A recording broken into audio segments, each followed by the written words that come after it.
Alléluia. Merci Seigneur. Merci pour ce chant que nous avons pris juste avant la prédication. Seigneur, nous voulons élever ton nom. C'est vrai Seigneur, nous voulons te dire merci pour tout ce que tu fais dans nos vies. Et ce soir, j'ai eu à cœur de de prêcher sur l'importance de la prière. Car c'est vrai qu'en fait, chaque jour que Dieu nous donne, chaque jour nous devons nous rendre compte que le temps que nous allons passer dans la prière, c'est du temps que nous allons passer avec lui. Amen. Nous allons commencer à prendre dans Proverbes 15, verset 29. L'Éternel s'éloigne des méchants, mais il écoute la prière des justes. Je me suis posé 2 questions. Qu'est-ce qu'on attend de Dieu ? Qu'est-ce qu'on veut de lui ? Le Seigneur nous dit dans sa parole, et plus précisément dans ce verset, qu'il n'est pas avec les méchants, le péché, il ne cohabite pas avec l'iniquité, mais il écoute les justes, l'homme droit. Il est auprès de celui qui est juste, et il écoute la prière de celui qui est juste. On va un peu décortiquer ce verset, et on va tout d'abord s'arrêter sur « s'éloigne ». Le verbe « s'éloigner » signifie partir d'un endroit, prendre de la distance, se retirer, quitter quelqu'un ou quelque chose, se détourner volontairement ou progressivement, sortir de la proximité ou de la protection. Dans un sens spirituel, s'éloigner de Dieu ne signifie pas simplement changer de lieu. C'est ne plus rechercher sa présence, cesser de lui faire confiance, abandonner progressivement ses voies, laisser son cœur se refroidir, devenir moins sensible à sa voix. On peut aussi voir une progression dans ce mot. Une petite distance, on commence à négliger la communion avec Dieu. Un éloignement grandissant. Les choix et les pensées s'écartent de sa volonté. Une séparation. La personne se retrouve hors de la proximité et de la bénédiction que procure la communion avec Dieu. C'est pourquoi la Bible dit, quand dans la Bible on dit s'éloigner, ça évoque souvent non seulement une distance physique, mais surtout une distance de cœur, un détournement intérieur. Le verbe « s'éloigne » exprime l'idée de prendre de la distance par rapport à une personne, un lieu ou une situation. Dans ce passage, ce mot peut également être compris comme être loin, mettre une distance, être dans un état d'éloignement, être hors de portée. Spirituellement, il ne s'agit pas simplement et seulement d'un déplacement physique, comme je l'ai dit.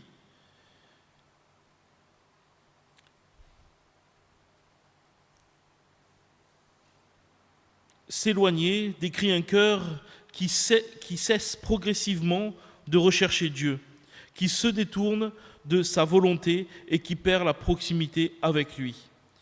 Cet éloignement, peut être progressif. Il commence par une légère distance, puis grandit jusqu'à ce que la communion avec Dieu soit rompue. Ce mot nous rappelle que l'éloignement de Dieu ne se produit généralement pas d'un seul coup, frères et sœurs. Il résulte souvent d'une succession de petits choix que nous faisons, de compromis et de relâchement dans la relation avec lui. Ensuite, nous voyons l'expression des méchants. Le mot « méchant » désigne une personne qui pratique le mal, qui agit en opposition à la volonté de Dieu ou qui rejette ses principes.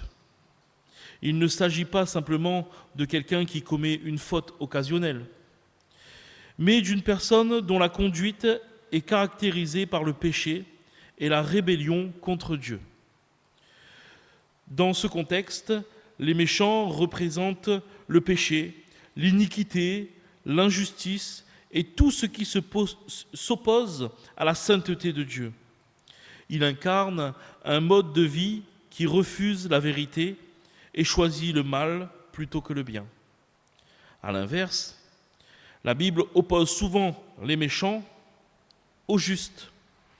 Le juste cherche à marcher selon la volonté de Dieu, tandis que le méchant suit ses propres voies, sans tenir compte des commandements du Seigneur. Ce terme nous invite donc à discerner les influences qui nous entourent et à ne pas adopter les pensées, les valeurs ou les comportements de ceux qui vivent en opposition avec Dieu, bien sûr. Voyons maintenant la deuxième partie du verset, « mais il écoute ». Le mot « mais » marque un contraste. Il introduit une opposition entre deux réalités. D'un côté, l'Éternel est loin des méchants, de l'autre, il est attentif à ceux qui marchent avec lui. L'expression ensuite « il écoute » nous révèle un Dieu qui prête une oreille particulière à la voix du juste. Comment pouvons-nous écouter, frères et sœurs ? Vous allez me dire avec nos oreilles, bien sûr. Écouter, ce n'est pas simplement entendre un son avec ses oreilles, mais c'est être attentif, accueillir une parole, lui accorder de l'importance et être disposé à y répondre. Mais cela ne suffit pas toujours. Si une personne est trop loin de nous, sa voix devient difficile à entendre. Pour bien écouter, il faut souvent se rapprocher. Cette image nous enseigne une vérité spirituelle. Plus nous recherchons la présence de Dieu, plus notre communion avec lui devient profonde. L'Éternel n'est pas un Dieu distant. Il est proche de ceux qui l'invoquent avec sincérité. Il est à nos côtés, il entend nos prières, il connaît nos besoins et il demeure attentif aux cris de ceux qui mettent leur confiance en lui. Ce verset nous encourage donc à rester proches de Dieu, frères et sœurs, à entretenir une relation vivante avec lui et à nous approcher dans sa présence avec foi, sachant bien sûr qu'il nous écoute. Enfin, arrêtons-nous sur l'expression « la prière ». La prière est bien plus qu'une simple liste, entre guillemets, qu'on demande et qu'on adresse à Dieu. C'est un dialogue. Notre Père Céleste, c'est un dialogue avec notre Père Céleste, un moment privilégié de communion où nous ouvrons notre cœur devant lui. Prier, c'est lui parler avec sincérité, lui confier nos joies, nos peines, nos besoins, nos combats, nos actions de grâce. Mais la prière ne consiste pas uniquement à parler. Elle consiste aussi, frères et sœurs, à écouter. Dieu répond à ses enfants, tantôt par sa parole, tantôt par l'action de Saint-Esprit dans nos cœurs et tantôt par des circonstances qu'il dirige selon sa volonté. Une véritable relation ne peut exister que si chacun parle et écoute. Il en est de même avec Dieu. Lorsque nous prions, prenons aussi le temps de nous arrêter, de méditer sa parole et de demeurer dans le silence devant lui, afin de discerner ce que lui veut nous dire. La prière est donc une relation vivante avec notre Père Céleste, fondée sur la confiance, l'écoute, l'obéissance et l'amour. Terminons par les derniers mots, des justes. Le mot « juste » désigne des hommes et des femmes qui cherchent à vivre selon la volonté de Dieu. Ce sont des personnes droites, intègres et fidèles, qui désirent lui obéir et marcher dans ses voies. Être juste ne signifie pas être parfait. ou ne jamais avoir péché. La Bible enseigne que le juste est celui qui met sa confiance en Dieu, qui reçoit son pardon et qui s'efforce chaque jour de vivre conformément à sa parole. Le juste choisit de pratiquer la justice, d'aimer la vérité, de rejeter le mal et de faire ce qui plaît au Seigneur. Son désir est d'honorer Dieu dans ses paroles, ses pensées et ses actions. C'est pourquoi ce verset nous assure que l'Éternel est attentif à la prière du juste. Il entend ceux qui le recherchent avec un cœur sincère. Qui marche dans ses voies et qui place sa confiance en lui. Nous voyons dans 1 Jean 3, verset 22, 1 Jean 3, verset 22, « Quoi que ce soit que nous demandions, nous le recevons de lui, parce que nous gardons ses commandements et que nous faisons ce qui lui est agréable. » Parce que nous gardons ses commandements, nous recevons de lui simplement. Mais nous pouvons nous poser des questions, bien sûr. Nous suivons ses commandements, nous recevons, mais des fois, on prie et le Seigneur n'exauce pas la prière. Certaines fois oui, certaines fois non. Jean déclare qu'une vie de prière efficace est liée à notre consécration à Dieu. Obéir, aimer et plaire à Dieu sont des conditions indispensables pour que nos prières soient exaucées. Bien sûr, Dieu est le seul maître et il sait ce qu'il nous faut. Donc, quand nous ne recevons pas, peut-être que Dieu ne le veut pas pour nos vies. Faisons-lui confiance. La prière fait référence à une communion, à une communication aux multiples facettes que les croyants entretiennent avec le Seigneur. Cette communication est décrite par les mots « prier » et « prière », mais également par des expressions que nous pouvons voir dans la Bible. Invoquer Dieu, dans Psaume 17, 6. Invoquer le nom de l'Éternel, dans Genèse chapitre 4, verset 26. Crier à l'Éternel, dans Psaume 3, verset 5. Élever son âme à l'Éternel, dans Psaume 25, verset 1. Chercher l'Éternel, dans Ésaïe 55, verset 6. S'approcher du trône de la grâce, dans Hébreux 4, verset 16. S'approcher de Dieu, dans Hébreux 10, verset 22. Et encore des versets. Les raisons pour lesquelles nous devons prier, frères et sœurs. La Bible donne de bonnes raisons pour lesquelles le peuple de Dieu doit prier. En tout premier lieu, c'est Dieu qui ordonne aux croyants de prier. Le commandement de prier a été donné par le Seigneur Jésus lui-même. Matthieu, chapitre 26, verset 41, nous dit « Veillez et priez, afin que vous ne tombiez point dans la tentation. L'esprit est bien disposé, mais la chair est faible. » Nous le voyons aussi dans Jean 16, verset 24. « Jusqu'à présent, vous n'avez rien demandé en mon nom, demandez et vous recevez, afin que votre joie soit parfaite. » Demander à Jésus, c'est aussi prier, frères et sœurs. Dieu désire notre communion et par la prière, nous entretenons notre relation avec lui. La prière est un lien nécessaire qui permet de recevoir la bénédiction et la puissance de Dieu, ainsi que l'accomplissement de ses promesses. Jésus promit à ses disciples qu'ils recevraient le Saint-Esprit s'ils le demandaient. Et donc, ses disciples se sont réunis dans la chambre haute afin de prier jusqu'à ce que le Saint-Esprit descende sur eux au jour de la Pentecôte. Vous pouvez le lire dans Actes chapitre 1 et chapitre 2. L'apôtre Paul demande que l'on prie pour lui, car il sait que sans l'intercession des chrétiens, son ministère ne pourrait pas avancer. Jacques déclare explicitement que les croyants peuvent obtenir la guérison divine en réponse à la prière de la foi.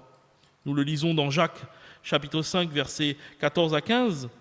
« Quelqu'un parmi vous est-il malade ? Qu'il appelle les anciens de l'Église et que les anciens prient pour lui, en loignant d'huile au nom du Seigneur.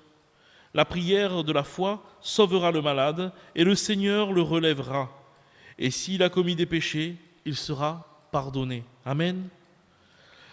Lisons aussi, frères et sœurs, Romains chapitre 12, verset 12. Ce verset nous dit « Réjouissez-vous en espérance, soyez patients dans l'affliction, persévérez dans la prière. » Le Seigneur nous demande de persévérer dans la prière, dans cette communion que nous avons avec lui, d'être aussi patients malgré les épreuves et de nous réjouir avec lui.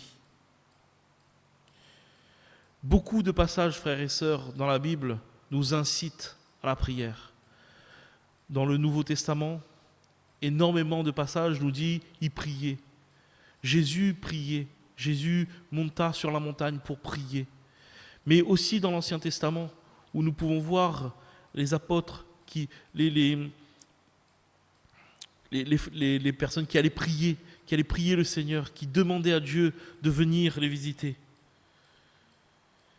Voilà ce que Paul dit dans Philippiens, chapitre 4, versets 11 à 14. « Ce n'est pas en vue de mes besoins que je dis cela, car j'ai appris à être content dans l'état où je me trouve. Je sais vivre dans l'humiliation, je sais vivre dans l'abondance. En tout et partout, j'ai appris à être rassasié et à avoir faim, à être dans l'abondance et à être dans la disette. Je puis tout par celui qui me fortifie. Cependant, vous avez bien fait de prendre part à ma détresse. » Comment ils ont pu prendre part à la détresse de Paul ? Par la prière, tout simplement.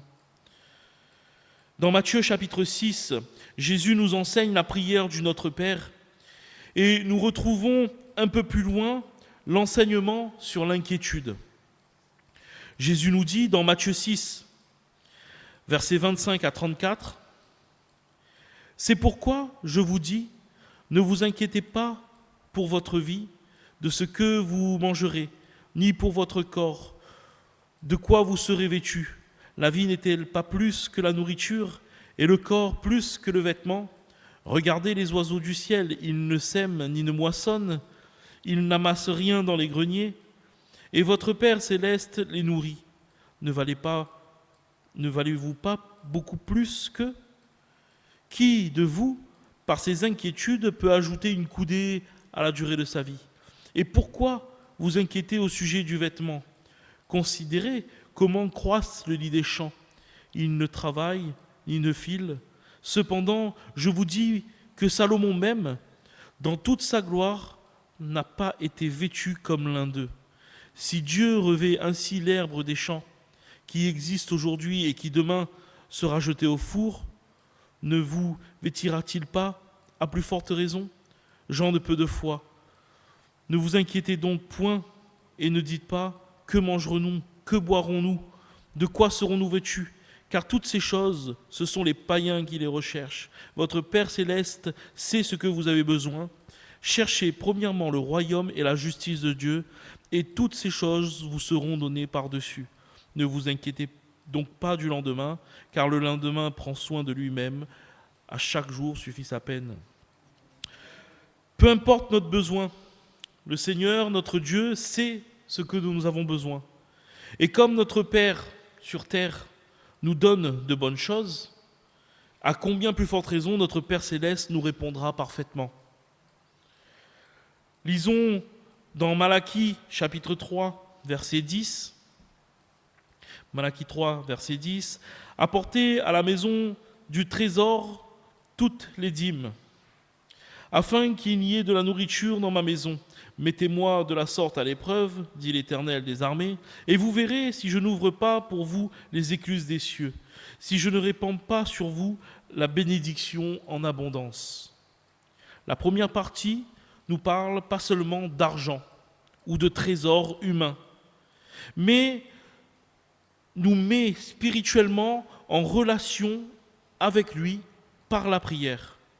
Nos louanges sont des trésors inestimables, frères et sœurs, et nos louanges sont une forme de prière.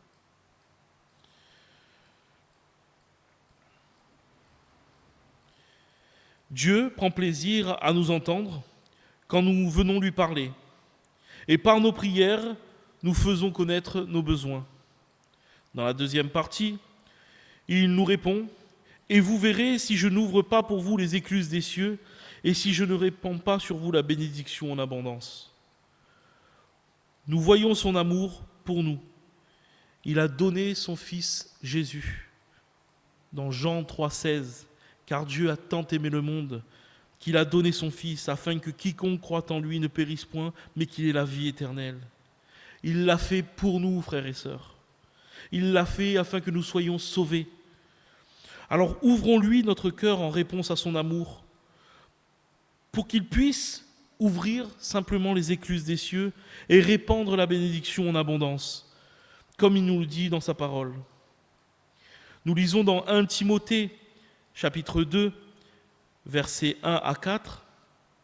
« J'exhorte donc avant toute chose à faire des prières, des supplications, des requêtes, des actions de grâce pour tous les hommes. » Nous voyons qu'il cite là des prières, des supplications, des requêtes, des actions de grâce. Tout ça, c'est des prières, frères et sœurs. Pas simplement les prières, mais les actions de grâce que nous remontons au Seigneur, les requêtes que nous apportons au Seigneur, c'est des prières, c'est cette communion avec Dieu, c'est cette communication que nous avons avec notre Père Céleste.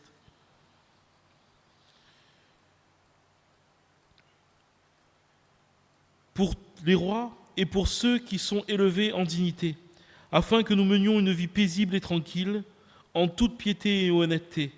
Cela est bon et agréable devant Dieu notre Sauveur, qui veut que tous les hommes soient sauvés et parviennent à la connaissance de la vérité.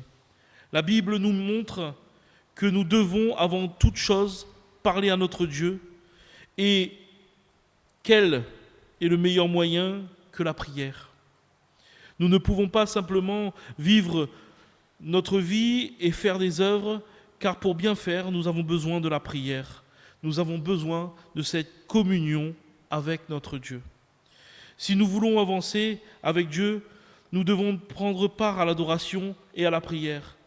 Si nous ne prions pas, nous n'avancerons pas. Nous avons donc besoin de la prière pour continuer à avancer. Celui qui sert Dieu se prépare dans la prière, frères et sœurs. Paul exhorte à faire des prières avant toute chose, être actif dans la prière. C'est prier de toutes ses forces pendant tous les moments, à tous les moments, frères et sœurs. À la maison, dans la voiture, à l'église, avant de venir à l'église. Peu importe où nous nous trouvons, quand nous nous adressons à notre Dieu, quand nous nous adressons à Jésus, notre Père Céleste, nous prions, frères et sœurs. Alors, communions avec le Seigneur. Parlons-lui chaque jour. Au début, c'est vrai qu'on a peur quand on commence à prier. Et c'est vrai qu'au début, c'est toujours difficile, on est hésitant, on a du mal à élever la voix, on a peur du jugement de l'autre, parce que notre prière peut être peut-être un peu trop courte, ou parce que des fois, on peut dire des mots et on peut bafouiller. Même dans la prédication, regardez, je bafouille. Mais le Seigneur nous donne la force de venir au pied de sa croix. Amen. Et en fait, le diable, il est là pour nous décourager, pour nous donner, pour nous empêcher, en fait, de prier. Alors, ne nous décourageons pas, frères et sœurs. Mais quand nous comprenons que Dieu recherche juste simplement la sincérité de nos cœurs, alors nous élevons la voix, nous ouvrons notre bouche pour prier le Seigneur. Amen. Aussi, Dieu prend plaisir à entendre la prière de chacun. Matthieu chapitre 18, versets 19 à 20. Je vous dis encore que si 2 d'entre vous s'accordent sur la terre pour demander une chose quelconque, elle le sera accordée par mon Père qui est dans les cieux. Car là où 2 ou 3 sont assemblés en mon nom, je suis au milieu d'eux. Souvenez-vous, frères et sœurs, nous avions parlé dans le service l'importance de la prière et que le mot accordé ici venait du grec symphonéo, qui vient du grec symphonéos, donc traduit par harmonieux. Chose sur laquelle on est d'accord. C'est-à-dire faire une symphonie dans la prière, s'associer les uns aux autres dans leur intercession. Et c'est ce que nous allons faire ce soir, frères et sœurs. Nous sommes réunis, nous sommes là, 2 ou 3, un peu plus nombreux bien sûr, mais pour prier, pour intercéder, pour nos frères, pour nos sœurs, pour louer le Seigneur, pour bénir le nom de Jésus. Et ce soir, nous allons tous nous mettre en communion pour prier. Nous allons faire une symphonie pour le Seigneur. Amen. La prière est un point important dans la vie du chrétien. Priez sans cesse, nous dit 1 Thessaloniciens 5, 17. Relisons dans Matthieu chapitre 6, le verset 33 à 34. Cherchez premièrement le royaume et la justice de Dieu, et toutes ces choses vous seront données par-dessus.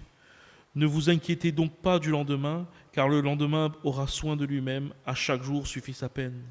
Alors, frères et sœurs, simplement, je vous dirai ce soir, ne nous inquiétons pas des choses d'ici-bas. Recherchons le royaume et la justice de Dieu, et il nous donnera tout ce que nos cœurs désirent.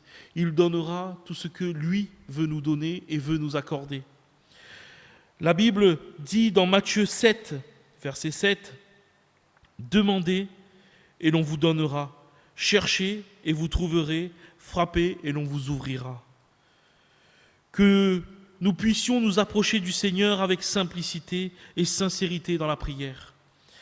Il ne cherche pas de beaux discours, frères et sœurs, mais un cœur sincère. Il connaît déjà chacun de nos besoins. Pourtant, il désire que nous lui les apportions. En lui confiant nos besoins, nous exprimons notre confiance en lui et montrons que nous attendons de lui une réponse qu'il jugera bon de nous accorder, ou pas. Et remercions-le pour toutes les choses qui restent en attente, car nous savons qu'il répondra, nous savons qu'il va nous répondre, frères et sœurs. Il sait ce que nous avons besoin. Amen.